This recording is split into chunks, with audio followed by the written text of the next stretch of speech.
I I don't think I think I should get ever off of told it. you that story, so I promise we will podcast. But Yeah.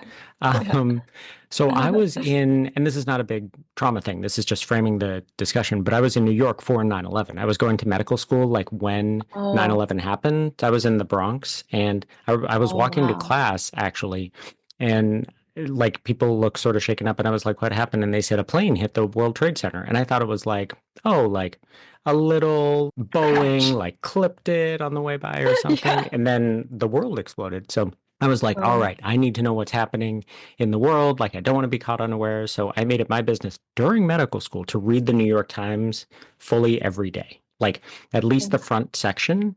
And I got yeah. so depressed. I did it for like 2 months and I was like, the Yeah. world is awful. This is an awful place we live in. And then you realize that the Yeah. news is sort of written that way to keep people engaged and blah, blah, blah.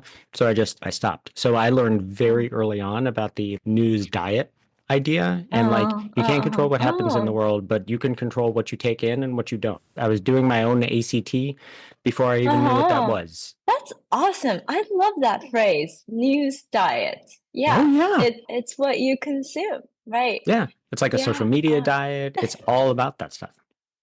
Yeah. Speaking of social media diet, I think that's part of what we're going to talk about today is the Yes. dangers of getting so enraptured in social media and the balance of the, to an extent, autonomy that gives and being able to talk about people when they're not standing in front of you and how pervasive that can be that if you're talking to one person, it's one person. If you're on social media, you can read 1,000 comments about you all at once and the different Mm. effects that that can have on someone.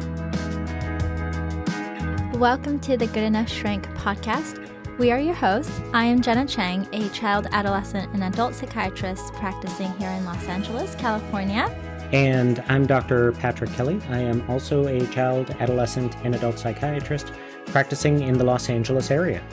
We are on a mission to demystify child psychiatry and have conversations surrounding difficult topics on youth and adult mental health, but not without a little play along the way.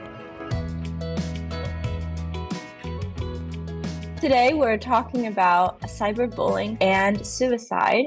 This is a topic that has come up because, obviously social media is such an important point of connection for people, especially in marginalized groups. There's a lot of neurodiversity talk, there's gender diversity, and also for minority groups, it's very helpful to connect with people. So the increase in social media use actually is moderately associated with poor mental health. It's not a huge association, but it's moderately associated depending on how the person interacts with the social media. So there's several different ways that people interact with social media. And one way is that you can be either more of a content creator or a consumer. Also, the difference in your social media experience can be dictated by whether you have strong offline social supports or not. Because if you really don't, then you're completely focused on that social media platform and the interactions you have there. They're kind of like everything. Also, your privacy settings, who can see your posts and who can contact you. You are exposed to certain predators that way. And then, of course, the actual content that you're looking at, so the algorithms, like if you happen to stay 1 second longer on a post that has something to do with I don't know, violence in the world, then that will come up, more and more because you stayed on that post 1 second longer. Or maybe it's like a millisecond, at this point. So there are unprecedented effects of social media that makes it very enticing. One of those things is this influencer culture. I really do think there's this whole thing of like celebrity fandom where people love them for their personality and so then would buy or do whatever things that they recommend. And so it's very powerful. It is very powerful. And I think it's an interesting bridge because I think there have always been kind of tastemakers or people who lead Mhm. culture in that way and Mhm. people who are sort of popular for being popular or famous for being famous. Sometimes it's writers or socialites or whatever. It's come in different forms. But now it's so easy to broadcast yourself and to sort of make yourself that. And if you do have a platform to really monetize and expand on that, there's this explosion of not only people doing that, but I think people wanting to do that. For the first time, I'm seeing kids, patients whose goal in life is to be an influencer, which is something that you never would have thought of before, but that's the life they want, or that's what they want to do. And if your goal is to influence people and get them to give you likes and get them to like you, it's a pretty quick path to sacrificing, or at least compromising, your own values and what you believe in for just what gets a like. Right. So I think it's easy to fall into that trap, especially if that's your goal. That's what you want to do. Right. And I think as a young developing brain and mind and heart, you do get hooked on that number, right? That number of likes or comments or whatnot. It's such a concrete way to see how many people actually are paying attention to you that it's so easy to get hooked on that. I can't imagine going through this as a teenager. It's just, you're really like nothing but a number at that point. There's also this interesting culture of self-education, which I love, but also self-diagnosis, which is a little more questionable. There has been a shift towards, particularly with mental health, let's learn more, let's talk more openly about mental health. And with that, I think a lot of people identify with certain conditions because a lot of the ways that mental health symptoms are described can be kind of generalizing if you're not trained to see it, like a lot of the language surrounding DSM diagnostic criteria, I find that it can overlap with so many different diagnoses. But even with autism, you might have restricted interests, repetitive kind of behaviors. Even that is just so generalizable. If you really like something enough, you can have a pretty highly restricted interest, but that's like half the diagnosis there. So right. If you're not trained to look for the differences between psychiatric disorders, it can really speak to you. And then you get hyper-focused on that one diagnosis and go into the doctor's office and get maybe upset if you're not diagnosed with that. And in fairness, I think there might have been a little bit of a course correction in that. I've noticed recently that more and more people who come in with sort of an influence along those lines think, hey, I was looking at these TikToks that talk about autism, and I'm wondering if I have autism, or ADHD, and I'm wondering if I have ADHD. A lot more people now will qualify now I'm not diagnosing myself. I know self-diagnosis is dangerous. I don't want to do that. So I think even that, to a certain extent, has become part of the self-education of, we're talking about this, not everyone has it. I don't know exactly why that's starting to come up and filter into the culture more, but I'm seeing more people become aware of the risks of self-diagnosis, which I think is a real positive. Well, that's very true. Yeah, I think I do see more of a disclaimer saying, well, this is my diagnosis, and, talk to a professional for your care. There is a little bit of humility that comes nowadays. And then, of course, there's the clickbait culture, which is very, what's the word? It's like quota driven, numbers driven. YouTubers will bring up these placards of silver and gold from YouTube when they reach like 1 million subscribers or whatever. And that's certainly a big deal, but also like that is such an incentive, right? It's it's like an Oscar, it's a very naturally human thing to want a big gold placard. It's beautiful. Yep. And you can count it. It's not hidden how you get there. It's 99,999 versus 100,000 subscribers, right? So you can, it's so metric driven, and it's so apparent to the people. You don't have to do fancy analysis to know when you get a gold record or whatever. It's right there on your thing every time you log in to see how many people are subscribed to your channel. So everyone knows maybe I'm dating myself, but at least a few years ago, everyone sort of made jokes about the like and subscribe. Yeah. Everyone hit Oh, the yeah. bell, like and subscribe that Right. ended every video because they're collecting people Yeah. for their own promotion. Absolutely. Yeah. So, as we're talking about these different changes that are happening in our society and its culture as a whole, because of social media, on the darker side of things is this explosion of different ways to bully someone online. And, just the range of ways that people bully someone, it's gotten so out of hand. But firstly, we want to talk about some definitions because I think bullying, there's a wide range of understanding of what that means. So, bullying by itself is defined as any unwanted aggressive behaviors by another youth or a group of youth that involves an observed or perceived power imbalance and is repeated multiple times or is likely to be repeated. This is defined by the CDC.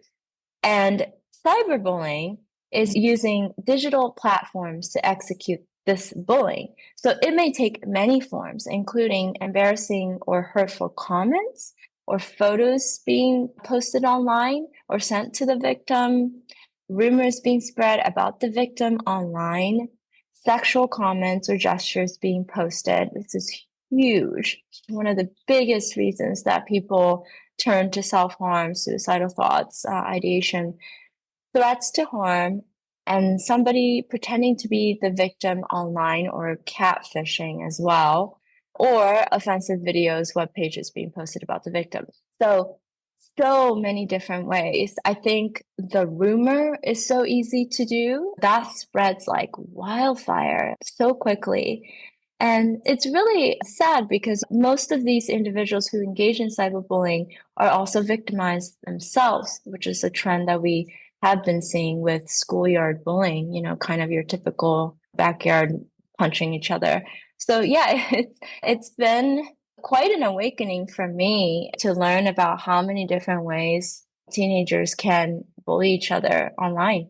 I think it goes along with what you've said, with the popularity and getting likes. And Mhm. sometimes the easiest way to get liked is by putting down someone else, unfortunately, rather than supporting other people. And there's sort of this weird popularity that comes from picking a target or a pariah and ganging up on them as a group. And then people like your comments or pay more attention to you, and then it escalates from there. It's sort of related to but different from the idea of trolls, right? People Mhm. who almost sort of as a career go after people online, but these are ostensibly your friends or people you Mhm. see every day at school. And kids are just starting to sort of test these social boundaries and what's normal and what's not. And so without guidance and without guardrails, they just go for the quickest, easiest wins, which unfortunately can take the form of being mean to each other. Yeah. So, we do want to talk about the very sobering facts, which are the suicide rates that have been increasing pretty steadily in the past 2 decades. So, the suicide rate among people aged 10 to 24 increased by 62% from 2007 to 2021. So, this is from 6.8 deaths per 100,000 to 11 per 100,000. That's pretty huge for young people. 19% of high school students have seriously considered suicide. 16% have made a plan. 9% have attempted. That's 1 in 10 high school kids. This is another statistic, but in 2010, they did a study on 2,000 US middle school students, so even younger. 20% seriously thought about a suicide attempt. 20% have attempted suicide. Now, this is compared to the 9% that have attempted suicide in high school. The 20% of middle school students have attempted suicide. There have been a lot of studies on specifically cyberbullying and suicide. I think people just realize that this is a pretty big issue. So there's a survey study that was done of 10,000 adolescents. And first of all, about 9% of them reported being a target of cyberbullying. And the participants who did experience this cyberbullying were more than 4 times as likely to report thoughts of suicide as those who did not. And so clearly there's a link, but there are some risk factors as well. So kids who are experiencing family conflict, racial discrimination can have higher risk than some of the other kids. And then they also did a 3-year study in the UK where they observed retrospectively 10 to 19-year-olds who did die by suicide. How many of them had suicide-related online experience? So not necessarily cyberbullying, but they were exposed to suicide. So suicide-related online experience was reported in 24% of suicide deaths in young people. And this was more common in girls than boys and those identifying as LGBTQ. So again, like this is a pretty scary number because we're actually looking at these teens that have committed the act and it might have had something to do with their online experience. Absolutely. And I think you're correct that we are seeing that more and more, especially in that middle school group where you're starting to realize the importance of social connection in a different way and it sort of takes over. So positive and negative reinforcers from your peers can unfortunately be literal life or death. Right. Cyberbullicide is a new term that is actually referring to a victim of cyberbullying committing suicide. So I think people are really trying to take measures to put a stop to this. This is why we are wanting to talk about it more, because when a kid commits suicide, that entire community is mourning for months and months, maybe years. For a while, the entire community is in shock. You don't really know what to do. But now we're starting to talk about it. So I think there's more language surrounding how to talk about it. Yeah, it's just sometimes the facts and figures are so overwhelming. On the one hand, they're just numbers, but on the other hand, if you really relate them to the people who we see or who are sitting across from us or the people in class that, of a class of 25 people, two and a half have attempted suicide, it's just, it's unbelievable. Yeah, it's just such a stark contrast. It's even harder, as adults looking at these statistics, because maybe as a kid, you hear these things and just kind of say, oh, yeah, that makes sense. It's shocking to us, but maybe not so much for them. Yeah, and I think that also is both a positive and a risk to a certain extent. It's sort of like the idea of increased awareness that can lead to self-diagnosis, right? There's transparency around this and an openness around mental health struggles that can be supportive and validating for people in their friend groups, that they know that they're not the only one struggling with this.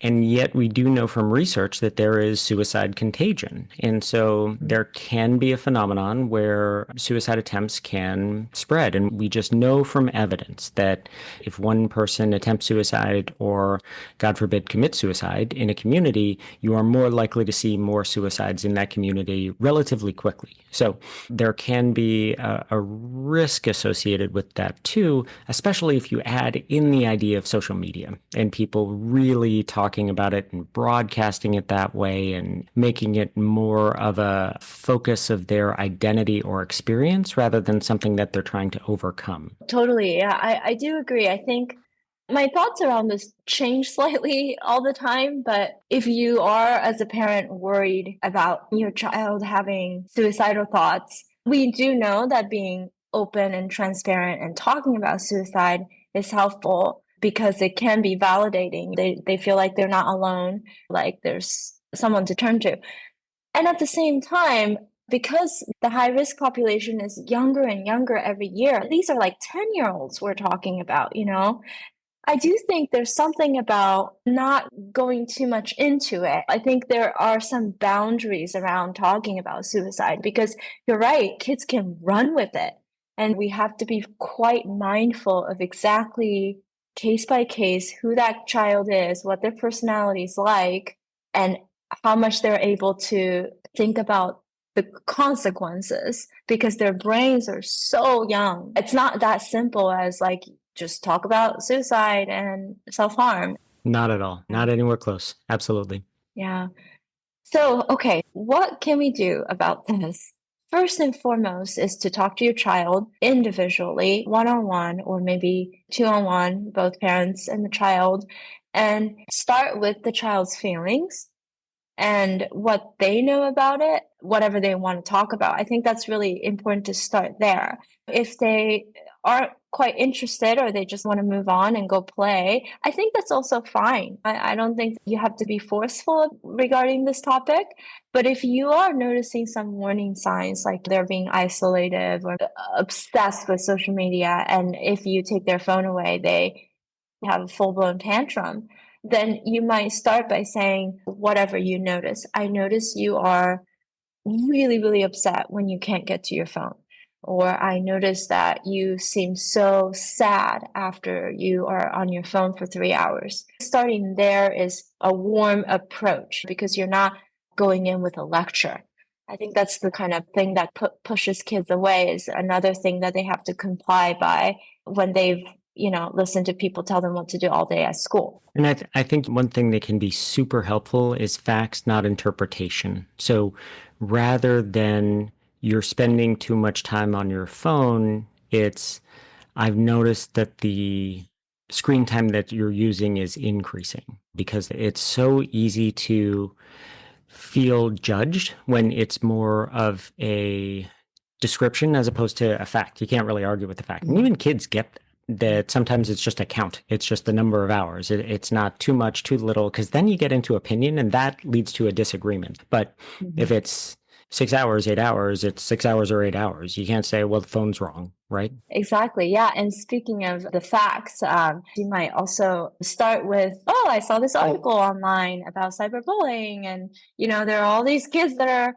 affected. Like, what do you think about that? Sometimes bringing in external resource like that can be not so confrontational. It sort of dodges around any power struggle that could start. Yes. So this is always a hard point to discuss, but figuring out screen time, recreational screen time, is so important. The American Academy of Pediatrics recommends 2 hours a day. And that's on a good day, like on a weekend. So I typically say no more than 2 a day. It's also important to remember especially for kids, that this is a privilege. And I understand that they want to connect with their friends and they want to see what people are doing. And so they don't want to be just locked up in their room, not able to do quick checks and see what's going on. But at the same time, the honest truth is a phone is a device that your parents have given you that they're probably paying for, that is a privilege. And so it's not so much taking away screen time, it's how much screen time have they earned. It's something that gets more and more as kids grow up and demonstrate some responsibility. But I always like to start from how much screen time can a child earn, as opposed to, well, they're using this much, let's take it away, let's cut it down. So starting from zero and growing from there.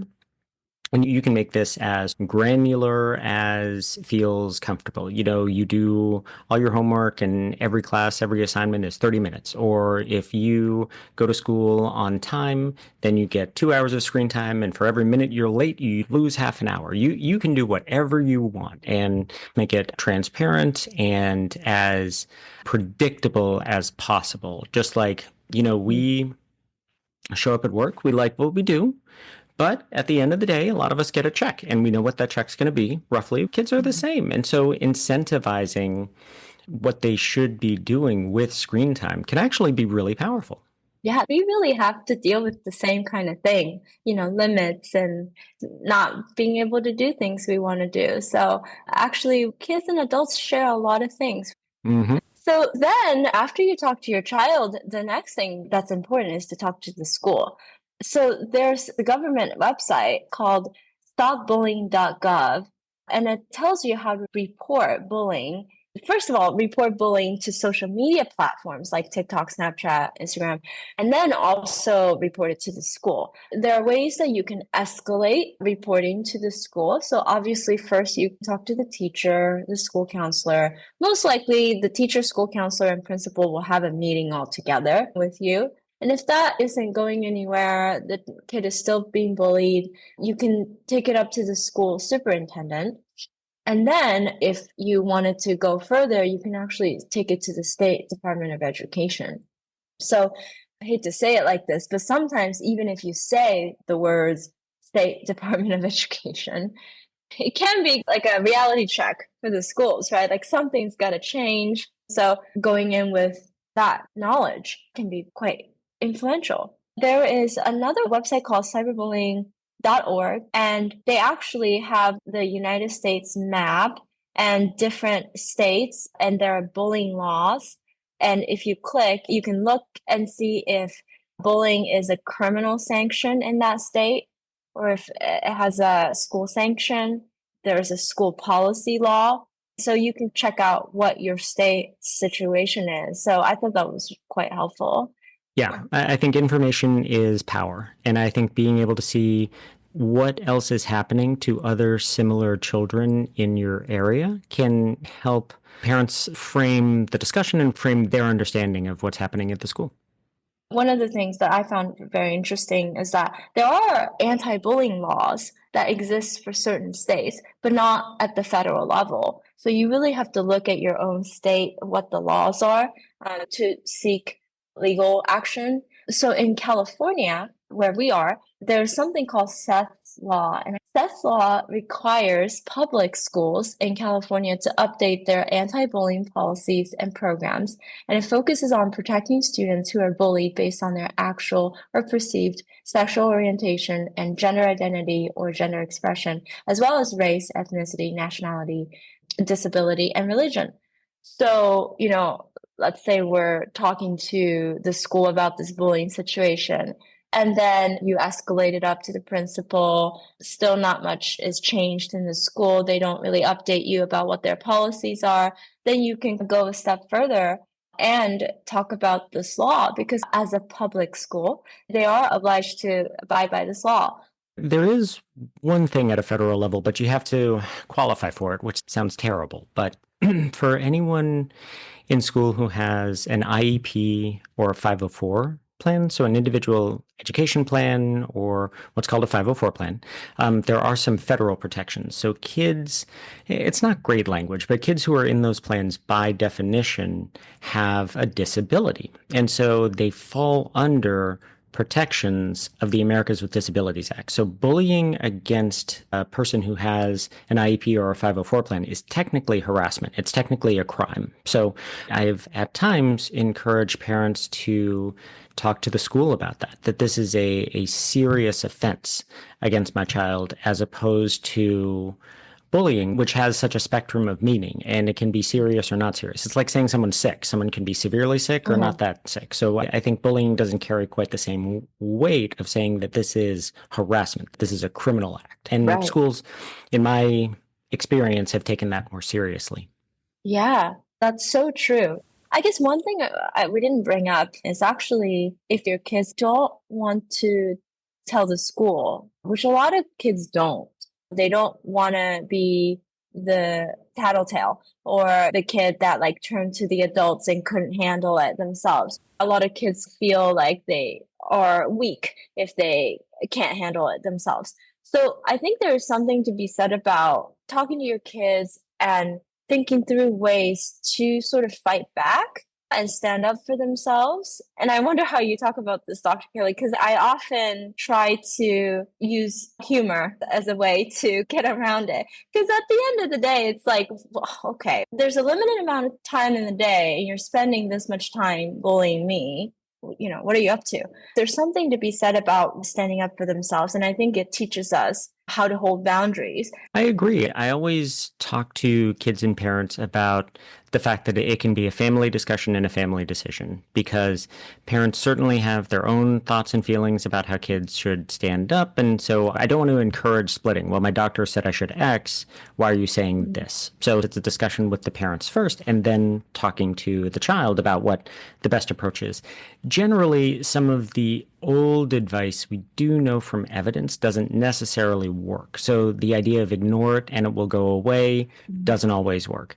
The idea of fight back stronger, of show the bully that you're not someone to be messed with, doesn't necessarily work. In fact, it can make you even more of a target. So the idea of stand up for yourself, fight the fight, value yourself in that way is always the underlying theme, but how it's executed can be different. And the idea of going to an adult and using the tools that are available to you can teach someone how to work within a system to make something work. And parents are going through the same frustrations that we've talked about, is that sometimes the school is responsive and helpful and sometimes not. But figuring out how that works and what you can leverage and bringing them into these discussions sometimes can be really helpful. It doesn't get the quickest results necessarily, but it also demonstrates that we as a family are together against the bully. It's not that we're ignoring this or we're just making it your problem to deal with, or we're taking this away from you and you can just sit back and not worry about it. It's that we're teaming up together against the bullying, not necessarily against the bully, because that can get a little twisted and mean too, but against the bullying. And we're going to talk to the school, talk to their parents, do something, take some action to keep you safe together as a unit. I have found to be the best approach. But of course, like we talked about, there are different levels of approach, including notifying the police. And honestly, help the child know that there are people on their side no matter what happens. Yeah, you're exactly right. So many times you see families come together with common adversity.